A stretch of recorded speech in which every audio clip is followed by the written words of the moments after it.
जय जय श्री कुंज बिहारी श्री हरिदास राधा रानी जी की जय हो।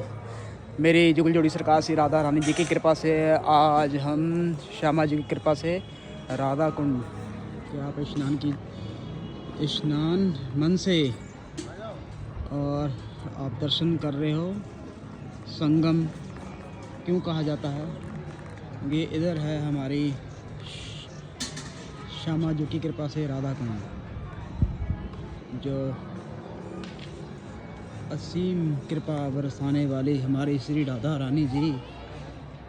और सामने जस्ट उसके सामने ही कृष्ण कुंड है। कृष्ण कुंड है, ये राधा रानी के चरण है जी। पंडित जी हैं। आपका क्या नाम है पंडित जी? लक्ष्मी नारायण। लक्ष्मी नारायण जी। अच्छा जी, संगम हो गया ना? हाँ, ये कृष्ण कुंड है, ये राधा कुंड, ये दोनों कुंडों का संगम है। बोल राधा बोल संगम होगा कि नहीं। यहाँ भगवान श्री राधा कृष्ण का संगम हुआ है। और यहाँ अहोई अष्टमी पे, अहोई अष्टमी की रात्रि के 12 बजे के बाद यहाँ स्नान शुरू होता है। 12 बजे से शुरू हो जाता है, सुबह के 4 बजे तक होता है। और यहाँ जिनके माता बहनों की संतान नहीं होती है, वो यहाँ पुत्र कामना से फल छोड़ती हैं और ठाकुर जी उनको फल के रूप में संतान की प्राप्ति कराता है। उनके घर में लक्ष्मी धन धान की वृद्धि करते हैं। और अहोई अष्टमी की रात्रि में जो जिस कामना से स्नान करता है, उसकी समस्त कामनाएं पूर्ण होती हैं।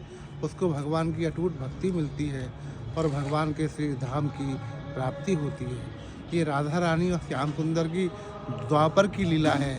जब भगवान यहाँ गाय चराने आते थे तो एक राक्षस बछड़े के रूप में आया और उसने गाय बछड़ों को घायल किया और भगवान को भी मारने के लिए उद्यत हुआ। तो भगवान के ग्वाल बाल सब भगवान से प्रार्थना करने लगे, बोले हे गोविंद, ये विचार हमारा नहीं है। भगवान तो अंतर्यामी थे, मनुष्य रूप में लीला कर रहे थे। तो भगवान ने उस विचार को पकड़ के उसका सींग और इस पृथ्वी पर दे मारा और उसका वध कर दिया। भगवान को गौ ब्राह्मण की रक्षा के लिए अवतार लिया था और बछड़े के रूप में, गौ के बछड़े के रूप में उसकी वध करने पर ब्रह्म हत्या लगी। भगवान से राधा जी ने कहा, हे कृष्ण, आपको इस हत्या का प्रायश्चित करना होगा। संसार के समस्त तीर्थों में जाकर के स्नान करोगे तो इस पाप से मुक्त हो जाओगे। भगवान बोले, वृंदावनम परित्यज्यम पादमेकम न गच्छति, मैं वृंदावन को छोड़ के नहीं जा सकता। तो भगवान ने समस्त तीर्थों का आह्वान किया। समस्त तीर्थ जल लेकर के यहाँ उपस्थित हुए। आते आते रात्रि के 12 बज गए।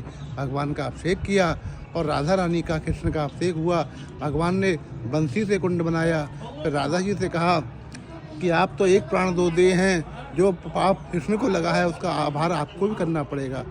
तो राधा जी ने कंगन से कुंड खोदा और राधा जी ने अपने शरण पखारे और यहाँ वरदान दिया, जो इन दोनों कुंडों में स्नान करेगा, अपनी मनोकामना बोलेगा, उसकी समस्त कामना पूर्ण होंगी और मेरी अकाष्ट भक्ति प्राप्त होगी। यहाँ राधा रानी और श्याम सुंदर नित्य जल की लीला करते हैं। दोपहर की लीला है यहाँ भगवान नित्य लीला करने आते हैं। ये संसार में सबसे शांति और भक्ति का एक स्रोत उपाय है। और राधा कृष्ण भगवान की, युगल सरकार की, राधा रमण भगवान की, राधा रमण गुरुदेव की।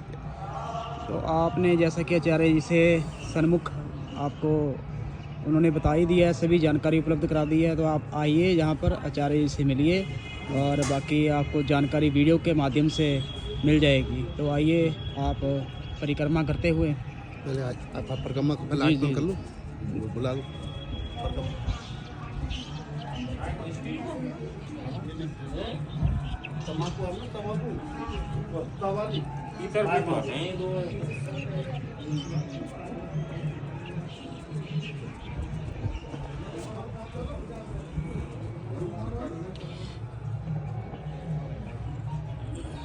जय जय जुगल जोड़ी सरकार मेरी श्री राधा रानी जी की।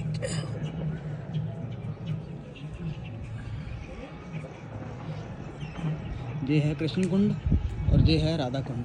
और बड़े ही सौभाग्य की बात है और ये अद्भुत जो यहाँ पर रास करते हैं हमारी जुगल जोड़ी सरकार से राधा रानी जी। ये असीम कृपा। तो जय जय श्री राधा रानी की जय हो। मेरे श्यामा शो सरकार क्या प्रोग्राम लगा अपने पास जो बनाएंगे अपने